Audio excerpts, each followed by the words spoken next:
wala kang pera, huwag kang umasta na kung nga rin mayaman ka. Kung nga rin mayaman, pero mayaman ka sa utang, hindi ba? Alam mo, mas magandang maging simple. Kung wala ka talagang pera, bakit mo kailangan magmukhang may pera? Sino ba yung gusto mong i-please? Ano ba yung gusto mong patunayan? Ang totoong mayaman yan, simple. Hindi mo kailangan i-flash yung mga perang yan, pakita yung mga material na bagay na yan, para magmukha kang mayaman kasi wala kang naluloko. Alam ko na wala kang pera. Alam ko na yabang lang iyan dahil ang totoong mayaman ay hindi umaanunsyo. Hindi nagbo-broadcast ng pera yan. In fact, sila nga yung pinakasimple mga taong nakilala ko. Kaya kung ako sa'yo, magbi-business na lang ako.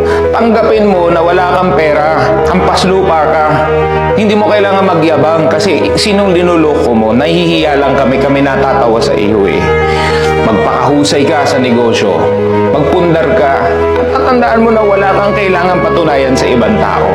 Dahil hindi naman ito contest sa buhay, contest ng payamanan, dahil wala namang presyo nag-aabang sa iyo. Mag-participate ka sa ganyan, tapos wala ka namang pera at panay puro yabang ka lang. O, hindi ako magugulat kung bakit napakadami mong utang, tapos pinagtatawanan ka ng tao. Kung wala kang pera, huwag kang mayabang.